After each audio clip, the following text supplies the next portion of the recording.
Hello dear students, good morning, नमस्कार, राधे राधे। स्वागत है आप सबका एक बार फिर डीपीएस की ऑनलाइन क्लास में। क्लास 5th के स्टूडेंट्स बेटा आ जाइए पढ़ने के लिए। आपके सर आपको पढ़ाने के लिए आ गए हैं। आप सबको मालूम है आपकी क्लास का बोर्ड एग्जाम होता है। कौन सा एग्जाम होता है? तो बोर्ड एग्जाम आपकी क्लास का होता है। इस कारण से आपको तो पढ़ना ही पड़ेगा। पता नहीं है स्कूल कब खुलने वाले हैं और इसीलिए मैं आपसे उम्मीद करूंगा कि आप अच्छे ढंग से पढ़ रहे होंगे। बेटा देखो, मुश्किल नहीं है। आप सोचते होंगे समझ में नहीं आता है, पढ़ा नहीं जा सकता ऑनलाइन क्लासेस से। बेटा सारा कोई इस दुनिया में काम असंभव नहीं है, बट आपका मन होना चाहिए, आपकी लगन होनी चाहिए। आप मोबाइल से पढ़ सकते हो, आप ऑनलाइन पढ़ सकते हो। डिफरेंस इतना ही होता है कि सर आपके सामने नहीं होते हैं, बट जैसा सर क्लास में कहते हैं वैसे वैसे इस क्लास में भी आपको कहते हैं हम।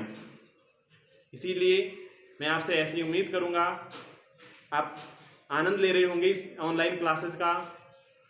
और अब आप निकाल लीजिए अपनी बुक में पेज नंबर 24 और 25। देखो, आपको पता है आज हमारा 3rd चैप्टर पूरा होने जा रहा है। 3रा चैप्टर हम पूरा कर लेंगे आज। और मैं आगे की बात करता हूं तो 30 सितंबर तक हम लगभग कम से कम 7 चैप्टर कंप्लीट हो जाएंगे हमारे। फिर अगर ऑफलाइन क्लास होती है, जब स्कूल खुलते हैं, इसी चैप्टर को जब आप वापस पढ़ोगे तो आप देखना कितना आपको अच्छा लगेगा कि सर ये तो मेरे पढ़ा हुआ है, सर ये तो मेरे पढ़ा हुआ है।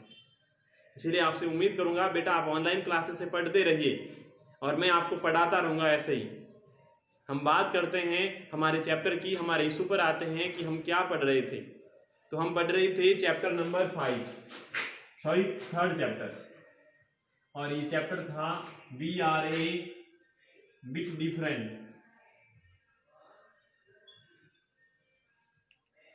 हम थोड़े अलग हैं।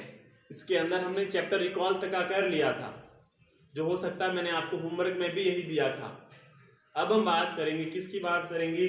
फर्स्ट बात करूंगा एक्सरसाइज। किसकी बात करूंगा? तो एक्सरसाइज की बात करूंगा। एक्सरसाइज यानी प्रश्नोत्तर करने हैं। और पहले कौन से प्रश्नोत्तर करेंगे? एक्सरसाइज वाले करेंगे। कौन से करेंगे? एक्सरसाइज वाले करेंगे। एक्सरसाइज में देखो फर्स्ट नंबर का क्वेश्चन है कि खाली जगह दे रखी है, developed Braille system language this, फिर खाली जगह है, is raised alphabet based on dots. तो ब्रेली सिस्टम ये किसने डेवलप की थी? यानी जो ब्रेली सिस्टम थी, ब्रेली लिपि जो थी पढ़ने की अंधे लोगों के लिए, ये किसने विकसित की? तो आपको पता है बेटा वो की थी किसने? तो वो की थी लुइस ब्रेली ने की थी। तो आपको नाम लिखना लुइस ब्रेली। तो LOUIS Louis, BRAILLE Louis Braille. क्या लिखना है? लुइस ब्रेली आपको लिखना है। तो आपको क्या करना है, जो फर्स्ट खाली जगह है उसमें तो लुइस ब्रेली लिखना है कि लुइस ब्रेली डेवलप्ड क्या? ब्रेली सिस्टम लैंग्वेज दिस, फिर खाली जगह है और उसके बाद है raised alphabet based on dots. अब आपको पता है रेज्ड अल्फाबेट, रेज्ड मींस उभरे हुए कितने थे? 6 डॉट थे ना, 6 डॉट्स थे। तो दूसरी खाली जगह में आएगा 6 डॉट्स। 6 डॉट्स नहीं लिखना है, 6 पॉइंट लिखना है। 6 बिंदु, POINTS 6 पॉइंट्स रेज्ड अल्फाबेट, यानी 6 बिंदु थे उभरे हुए वर्णमाला के जो डॉट्स पर आधारित थे। ये फर्स्ट खाली जगह होती है। फिर सेकेंड खाली जगह है पॉइंटेड, फिर खाली जगह is used for writing Braille language, यानी पॉइंटेड पेन का उपयोग किया जाता था। फर्स्ट में आएगा PEN पेन, फर्स्ट खाली जगह में पेन आएगा कि pointed pen is used for writing Braille language, और पॉइंटेड पेन या device is called stylus, STYLUS। पहले तो पॉइंटेड पेन का उपयोग किया जाता है उस डॉट्स को लिखने के लिए, ब्रेली लैंग्वेज के पॉइंट्स को लिखने के लिए। पॉइंटेड पेन यानी तीखा पेन होता है ना, तीखा, जिससे आप छेद कर सकते हो। जैसे आपके घर में सुई होती है ना, नीडल, ऐसा नीडल ही समझो, लेकिन पीछे पकड़ने के लिए कैसा क्या होना चाहिए? एक अच्छा हैंडल होना चाहिए, ताकि सुई से मुश्किल होता है, नीडल से डॉट्स करना मुश्किल होता है, इनसे मुश्किल नहीं होता है। तो ये और ये क्या कहलाता है? स्टाइलस कहलाता है। अब है third question, if there are any physical disabled people in your area, यदि आपके क्षेत्र में कोई शारीरिक रूप से अपंग व्यक्ति है, देन टॉक टू देम, तब टॉक टू देम, उनसे आप बात करें, एंड फाइंड आउट, और पता करें कि they are capable of doing which type of task, वह किस प्रकार के कार्य करने में सक्षम है। कैपेबल यानी योग्य है। आपको पता करना है, क्या पता करना है सर? तो आपको पता करना है आपके मोहल्ले में, आपके एरिया में कौन सा ऐसा कोई पर्सन फिजिकल डिसेबल है, यानी गूंगा है या बहरा है या अंधा है या विकलांग है। अक्सर होते हैं ना, आपको पता है। तो फिर उससे आप बात करना है, आप बातें करना, फिर आपको पता करना है कि ऐसे प्रकार के जो लोग होते हैं वो कैसे काम करने में सक्षम होते हैं। ये आपको नोटबुक में क्वेश्चन आंसर ये आंसर नहीं करना है, थर्ड वाला नोटबुक में नहीं करना, बस आपको पता करना है कि आपके मोहल्ले में अगर है तो वो कैसा करते कैसा नहीं करते, ठीक है ना। हाँ, अब आगे है इंस्ट्रक्शन दे रखा टीचर के लिए। इंस्ट्रक्शन कह रहा है यदि संभव हो सके तो बच्चों को आप क्लास में दूरदर्शन से दिखाइए ऐसी न्यूज गूंगे बहरे लोगों की, वो कैसे पढ़ाई करते। तो बेटा ऐसा पॉसिबल नहीं है, आपको पता है ऐसा पॉसिबल नहीं है कि हम आपको कैसे मोबाइल में आपको देखना पड़ता है, इस कारण से ऐसा पॉसिबल नहीं है। तो आपको बात कर देता हूं, थर्ड आपको नहीं करना है। फिर हम करेंगे एग्जाम टाइप के क्वेश्चन।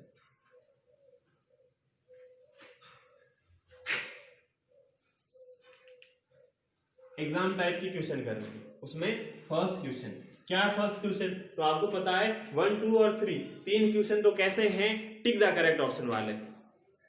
फर्स्ट है look at the picture given the below and identify I H पर ब्रेली स्क्रिप्ट। आपको पता है INDI लिखा हुआ है।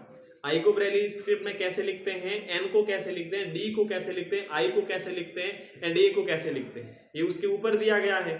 फिर आपको क्वेश्चन में पूछा गया है कि आई को कैसे लिख सकते हैं। अरे भाई आई तो आपको दिया हुआ है, ऊपर दे करके तो नीचे भरना कि चारों में से आई का कौन सा है। तो आपको बताओ, देखो आपको पता है कि बी में है ना आई का। तो ऐसे क्वेश्चन 100% क्वेश्चन आता बेटा। देखो एक तो ऐसा क्वेश्चन एग्जाम में 100% आता है, और वो भी आता 5 मार्क्स से आता है।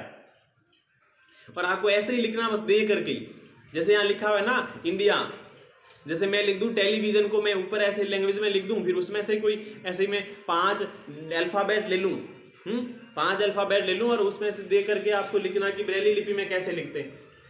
आपको मन से नहीं, आपको याद नहीं करने हैं सारे कि ए को ऐसे लिखना, बी को ऐसे लिखना, सी को ऐसे लिखना। ये आपके प्रश्न पत्र में दिए हुए आएंगे ऑलरेडी पहले कि आई को ऐसे लिखते हैं, ए को ऐसे लिखते हैं, एन को ऐसे लिखते हैं, डी को ऐसे लिखते हैं, ठीक है ना। तो इसमें आपको पता है। तो देखो बी नंबर वाला है ना वो आई के सिमिलर है, तो फर्स्ट में कौन सा आंसर आ जाएगा? बी आ जाएगा। एंड देन बात करूंगा सेकंड क्वेश्चन नंबर 2, और उसमें है look at the picture below and identify M as per Braille script. फिर वही क्वेश्चन है, आप नीचे वाले चित्र को देखिए, फिर उसमें से बताइए कि एम को ब्रेली लिपि में कैसे लिखते हैं। आपको पता है MANGO मैंगो, मैंगो यानी आम होता है। मैंगो की स्पेलिंग जो है वो मैंगो की स्पेलिंग का ब्रेली स्क्रिप्ट दे रखी है। एंड देन आपको पूछा है एम कैसा है, तो इसमें से देकर ही बताना एम आपको कौन से ऑप्शन में दिख रहा है। तो डी में दिख रहा है, सेम डी में दिख रहा है ना वो एम ऑप्शन, तो सेकंड का आंसर डी हो जाएगा। एंड देन क्वेश्चन थर्ड, तीसरा क्वेश्चन है कि look at the picture below and identify Y as per sign language. फिर BOY लिखा हुआ है, बॉय में साइन लैंग्वेज है। इस बार ब्रेली स्क्रिप्ट नहीं है, साइन लैंग्वेज है। साइन यानी जो सिंबल होते हैं, जो चिन्ह होते हैं, वो वाली भाषा है। तो आपको क्या करना, उसमें से आपको ढूंढना है कि वाई कौन सा है। तो वाई ऐसा है ना वाई, और किस में ऑप्शन में देखो बी वाले ऑप्शन में ऐसा, तो बी आंसर का आंसर हो जाएगा। एंड देन बात करूंगा क्वेश्चन नंबर 4। क्वेश्चन नंबर 4 है name the native country of Louis Braille. Louis Braille का मूल देश कौन सा था? आपको पता मूल देश था फ्रांस का था ना। तो आपको लिखना है Louis Braille of the native country of Louis Braille is France. The native country of LOUIS Louis, BRAILL Braille is France, FRANC France देश है। आप देखो हिंदी में लिख देता हूं पास में, फिर आप अभी तो यहाँ स्पेलिंग लिख लोगे, फिर कोई पूछेगा कि बताओ लुइस ब्रेली किस देश का था, फिर सर मेरे को स्पेलिंग तो आती है पर पढ़ने नहीं आती है, तो गलत हो जाएगा ना। तो ये देखो फ्रांस होता है, फ्रांस होता है, ठीक है ना। तो लुइस ब्रेली किस देश